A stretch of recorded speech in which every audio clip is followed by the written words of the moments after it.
LIC बेचा उन्होंने, उनकी उपलब्धि, कोल बेचा उन्होंने, उनकी उपलब्धि, BPCL बेचा उन्होंने, उनकी उपलब्धि, बैंक बेचा उन्होंने, उनकी उपलब्धि, FCI के गोदाम बेचे उन्होंने, उनकी उपलब्धि, बिजली सड़क पानी बेचा उन्होंने, उनकी उपलब्धि, उन्होंने स्टेडियम बेचे, उनकी उपलब्धि, पूरा हिंदुस्तान बेच रहे हैं, ये सारी उनकी उपलब्धियां हैं। के समय में 47 लाख लोग हिंदुस्तान में मारे गए, ये WHO की रिपोर्ट है, मैं नहीं कह रहा हूं। नदी के घाट पर चील कौवे कुत्ते लाशों को नोचते रहे, क्या ये हमारे लिए शर्मिंदगी का विषय नहीं है? कश्मीर फाइल्स आ जाएगी तो रोने लगते हैं भाजपाई। कश्मीरी पंडितों के दर्द पर एक फिल्म बनी, उस पर रोना आता है। कश्मीरी पंडितों की हत्या हो रही है, उस पर रोना नहीं आ रहा है। कश्मीर को लेके बड़े बड़े दावे किए गए थे मोदी जी के द्वारा और हमारे गृह मंत्री अमित शाह जी के द्वारा। दोनों सदनों में उन्होंने चिल्ला चिल्ला के कहा था कि हम कश्मीरी पंडितों की सुरक्षा के लिए चिंतित हैं, कश्मीर की सुरक्षा के लिए चिंतित हैं, कश्मीर में अमन चैन कायम हो गया है। और आज हालात क्या हो रहे हैं? किसी भी दफ्तर में घुस के कोई आतंकवादी किसी बैंक मैनेजर को मार दे रहा है, किसी भी स्कूल में घुस के किसी टीचर को मार दिया जा रहा है, कश्मीरी पंडितों की नृशंस हत्या हो रही है। और आज कश्मीरी पंडितों के पलायन का दृश्य सामने आया है, और ये वो दृश्य है जो 90 के दशक में हमने देखा था। तो आज वही आतंकवाद का दौर, उसी प्रकार की कानून व्यवस्था की बदतर हालत कश्मीर में पैदा हो गई है। भारत की सरकार मुंह छिपाकर भाग रही है। मोदी जी और उनकी पार्टी जो कश्मीर फाइल फिल्म पर रोना रो रही थी पूरे देश में, आज उनके किसी भी मंत्री की संवेदना नहीं जाग रही है। ये बहुत ही दुख की बात है। कश्मीरी फाइल्स के बाद कहा गया था कि वहां पर एक तरीके से राम राज आ गया है, उसको प्रचारित किया गया था पूरे देश भर में। 370 में हम लोगों ने साथ भी दिया था, 370 के बाद भी ऐसे दावे किए गए थे। उसके बाद कश्मीर फाइल्स फिल्म आई तो उन्होंने कहा कि पूरे देश में इसका प्रचार होना चाहिए। उस पर रो रहे थे, घूम रहे, सारे चैनल्स पर उन्हीं की चर्चा हो रही थी। कश्मीर फाइल्स फिल्म की चर्चा कई दिनों तक हिंदुस्तान के सारी राष्ट्रीय चैनलों पर हुई। आज कश्मीरी पंडितों की हत्या की चर्चा किसी चैनल पे आपको दिखाई देती है? आज कश्मीरी पंडितों की सुरक्षा की कोई चिंता केंद्र सरकार के मंत्री और मोदी जी को व्यक्त करते हुए कहीं आपने देखा और सुना? मोदी जी को चिंता क्या है? सत्येंद्र जैन को कैसे गिरफ्तार करना है। मोदी जी को चिंता क्या है? अरविंद केजरीवाल को, आम आदमी पार्टी को कैसे बदनाम करना है। मैं समझता हूं कि ये एक बहुत ही दुर्भाग्यपूर्ण परिस्थितियां हैं जो हम लोगों को इस वक्त देखने को मिली। तस्वीर सामने आ रही है श्रीनगर एयरपोर्ट से, जहां पर जो कश्मीरी पंडित है उनकी लगातार भीड़ बढ़ती जा रही है, पलायन के लिए वो मजबूर है। तो आपको क्या लग रहा है, वही स्थिति पैदा हो रही है जिससे वहां भीड़ जमा हो रही है, उसको आप कैसे देख रहे हैं? मैं वही तो कह रहा हूं कि 90 के दशक में जब आतंकवाद से पीड़ित होकर कश्मीरी पंडितों ने पलायन किया था, आज वही दृश्य देखने को मिल रहा है।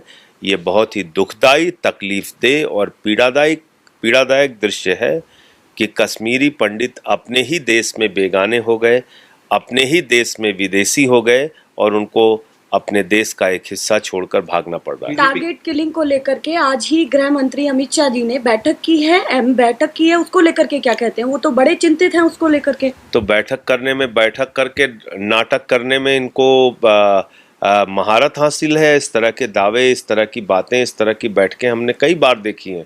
सुरक्षा के पुख्ता इंतजाम के लिए क्या किया इन्होंने, ये जानना ज़्यादा ज़रूरी है।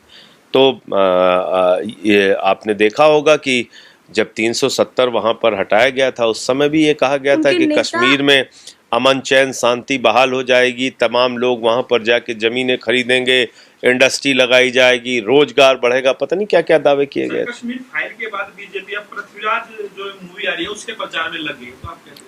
टैक्स फ्री भी होगी उत्तर प्रदेश में। रोजगार की चिंता, शिक्षा की चिंता, बिजली की चिंता, पानी की चिंता, महंगाई की चिंता, काला धन लाने की चिंता, आम इंसान की जिंदगी में इतनी दुश्वारियां हैं, उसकी भी चिंता मोदी जी को और उनकी पार्टी को करना चाहिए। ठीक है, फिल्म का प्रचार करते हैं, करिए। पृथ्वीराज चौहान पे कोई फिल्म आप बनी है, उसका प्रचार आप करना चाहते हैं, अच्छी बात है, हम आपको रोक नहीं रहे हैं। लेकिन पृथ्वीराज चौहान के जीवन का आदर्श क्या रहा है, उसके बारे में भी कभी आपने सोचा? पृथ्वीराज चौहान ने तो इस देश के लिए अपनी कुर्बानी दी। पृथ्वीराज चौहान तो लड़ते रहे मुगलों से। आप क्या कर रहे हैं? आप मुंह चुरा के भाग रहे हैं। जब आतंकवादी घटनाएं हो रही हैं तो आपके किसी मंत्री, किसी नेता, किसी केंद्रीय मंत्री की कोई एक संवेदना भरा ट्वीट भी नहीं देखने को मिलता। लेकिन कश्मीर फाइल्स आ जाएगी तो रोने लगते हैं भाजपाई। कश्मीरी पंडितों के दर्द पर एक फिल्म बनी, उस पर रोना आता है। कश्मीरी पंडितों की हत्या हो रही है, उस पर रोना नहीं आ रहा है इनको। वो कह रहे हैं पंडितों को लेकर के हम बड़े चिंतित हैं। उनके नेता ये कह रहे हैं कि जो हमने सोचा था वही हो रहा है। एक के बाद एक ऐसे टारगेट किलिंग के मामले सामने आ रहे हैं, ऐसी हत्याएं सामने आ रही हैं और आज भी बैंक के अंदर एक विजय नाम के व्यक्ति की हत्या हो जाती है। तो देखिए, मैं तो आश्चर्यचकित हूँ ये बात सुनकर कि भाजपाइयों ने यही सोचा था। तो क्या कश्मीर में जो 370 के वक्त दावे किए गए थे वो कश्मीरी पंडितों की हत्या कराने के लिए किए गए थे?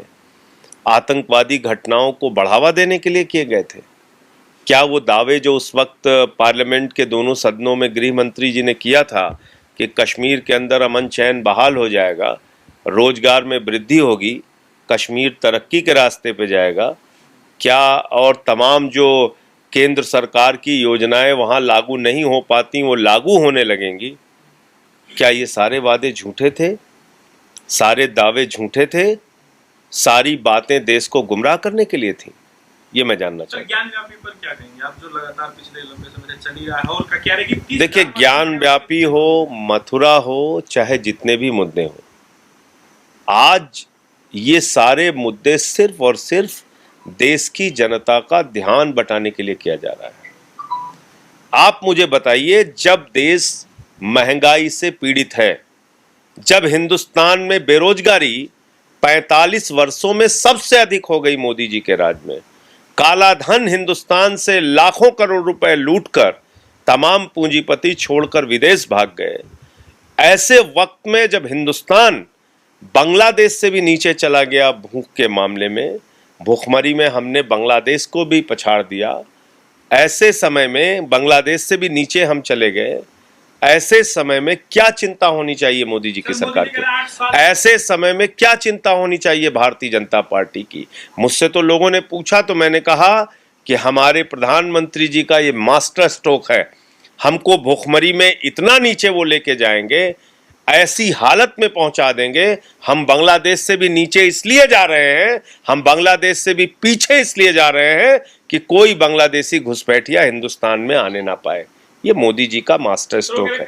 इस प्रकार से इसको देखिए, हमारे प्रधानमंत्री बांग्लादेश की आज़ादी के योद्धा हैं, हमको सबको ये याद रखना चाहिए। वो बांग्लादेश को आज़ाद कराने के लिए जेल में भी गए थे, तो उनको बांग्लादेश के हितों की चिंता ज़्यादा है, हिंदुस्तान के हितों की चिंता कम। बीजेपी कहती है कि दिल्ली में बांग्लादेशी और रोहिंग्या भरे हुए हैं। तो आप देखिए ना, हमारे कौन कहता है? बीजेपी के नेता, कई नेता कह रहे हैं। मोदी जी नाराज होकर डंडा लेके दौड़ा लेंगे उन लोगों को। हमारे प्रधानमंत्री बांग्लादेश की आजादी के योद्धा हैं। वो एक ऐसे प्रधानमंत्री हैं जिन्होंने बांग्लादेश को आजाद करने के लिए जेल काटी है। वो स्वतंत्रता संग्राम सेनानी है बांग्लादेश के। कौन भाजपाई ऐसा कह रहा है? मोदी जी डंडा लेके दौड़ा लेंगे उसको। 8 साल हो गए, आप तो पत्रकार हैं, कभी आपने सुना बांग्लादेश के प्रधानमंत्री से मुलाकात में उन्होंने बांग्लादेशी घुसपैठियों का मामला उठाया? कभी आपने सुना हमारे विदेश मंत्रियों की मीटिंग में बांग्लादेशी घुसपैठियों का मसला उठा? कभी आपने सुना कि हमारा जब भी 2 देशों की वार्ता हुई बांग्लादेश के साथ, कभी हमने बांग्लादेशी घुसपैठियों का मामला उठाया? कभी मोदी जी ने यह सवाल खड़ा किया? बांग्लादेश की आज़ादी के 50 वर्ष जब मनाए गए तो केजरीवाल जी को तो नहीं बुलाया गया, हिंदुस्तान के किसी दूसरे नेता को नहीं बुलाया गया, अपने बेटे नरेंद्र मोदी को उन लोगों ने बुलाया जो बांग्लादेश की आजादी के योद्धा हैं। आप बताइए, आप बांग्लादेशी घुसपैठियों की बात कर रहे हैं। 8 साल में एक बार भी बांग्लादेशी घुसपैठियों का मामला मोदी जी ने नहीं उठाया। देश के आम नागरिक का सर झुकाना पड़े, कभी ऐसा काम नहीं हुआ। अच्छा, नोटबंदी में 100 लोग मर गए, रोते बिलखते चीखते हुए करोड़ों लोगों को हिंदुस्तान ने देखा। क्या वो हमारे लिए शर्मिंदगी का विषय नहीं है? 45 वर्षों में बेरोजगारी का स्तर पूरी दुनिया में, भारत ने बेरोजगारी में अपना नाम कमाया। 45 वर्षों में बेरोजगारी का स्तर सबसे ऊपर पहुंच गया। क्या ये हमारे नौजवानों के लिए शर्मिंदगी का विषय नहीं है? 2 करोड़ दोगुना किसानों की आय करने की बात आपने कही थी। करोड़ों किसान हिंदुस्तान की सड़कों पर 1 साल तक काले कानून को वापस कराने के लिए बैठा रहा। 750 किसान शहीद हो गए, अन्नदाताओं को आपने देशद्रोही, खालिस्तानी, पाकिस्तानी, आतंकवादी कहा, लाठियों से पिटवाया, आंसू गैस के गोले छोड़े। क्या ये हमारे लिए शर्मिंदगी का विषय नहीं है?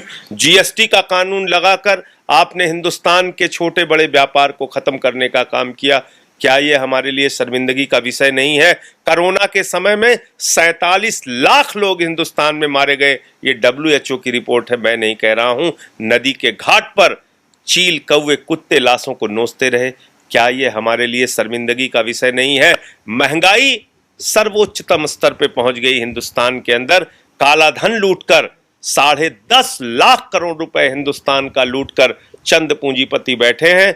कुछ हिंदुस्तान में है, कुछ नीरव मोदी, मेहुल चौकसी और विजय माल्या जैसे लोग हिंदुस्तान छोड़कर भाग गए। तो मुझे बताइए, ये इतने सारे कारण, 4 साल में 3400 दंगे हिंदुस्तान ने देखे मोदी जी के राज में।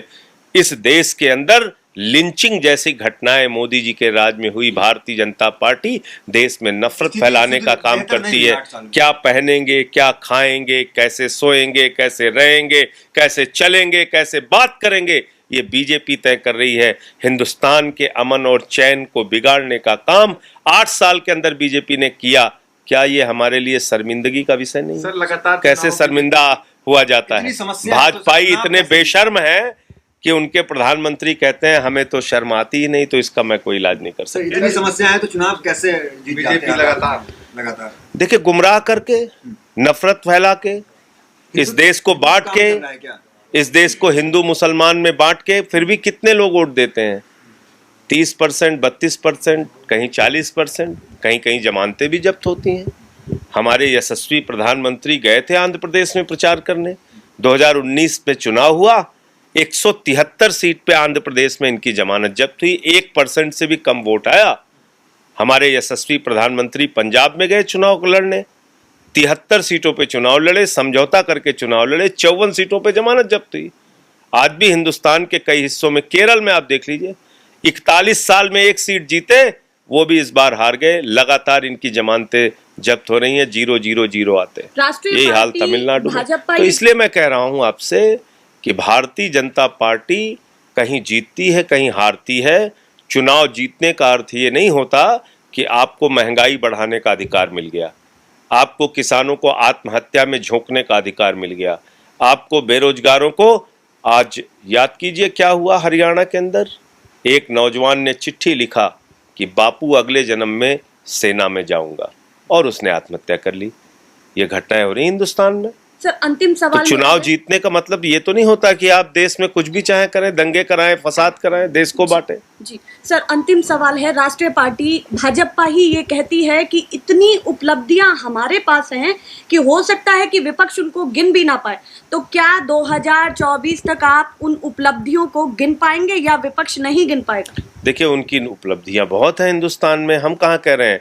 दंगे कराना उनकी उपलब्धियां हैं, बेरोजगारी बढ़ाना उनकी उपलब्धियां हैं, किसानों को मौत के घाट उतारना उनकी उपलब्धियां हैं, नौजवानों पर लाठी चलाना उनकी उपलब्धियां हैं, रेल बेचा उन्होंने, उनकी उपलब्धि, सेल बेचा उन्होंने, उनकी उपलब्धि, LIC बेचा उन्होंने, उनकी उपलब्धि, कोल बेचा उन्होंने, उनकी उपलब्धि, BPCL बेचा उन्होंने, उनकी उपलब्धि, बैंक बेचा उन्होंने, उनकी उपलब्धि, FCI के गोदाम बेचे उन्होंने, उनकी उपलब्धि, बिजली, सड़क, पानी बेचा उन्होंने, उनकी उपलब्धि, उन्होंने स्टेडियम बेचे, उनकी उपलब्धि, पूरा हिंदुस्तान बेच रहे हैं, ये सारी उनकी उपलब्धियां हैं। कितनी उपलब्धियां गिनाऊं मैं आप लोगों को? केजरीवाल जी गुजरात भी जा रहे हैं, वहां भी प्रचार चल रहा है, कैसे चुनाव में क्या कुछ तैयारी है? देखिए, गुजरात और हिमाचल के चुनाव से आम आदमी पार्टी सशक्त और मजबूत तरीके से जो वहाँ चुनाव लड़ रही है, इसका पेट में दर्द हो रहा है भारतीय जनता पार्टी को, और इसी के कारण कभी सत्येंद्र जैन को उठाते हैं तो कभी मनीष सिसोदिया को जेल में डालने की तैयारी करते हैं। हमारे चैनल को लाइक करें, सब्सक्राइब करें और बेल आइकन जरूर दबाएं।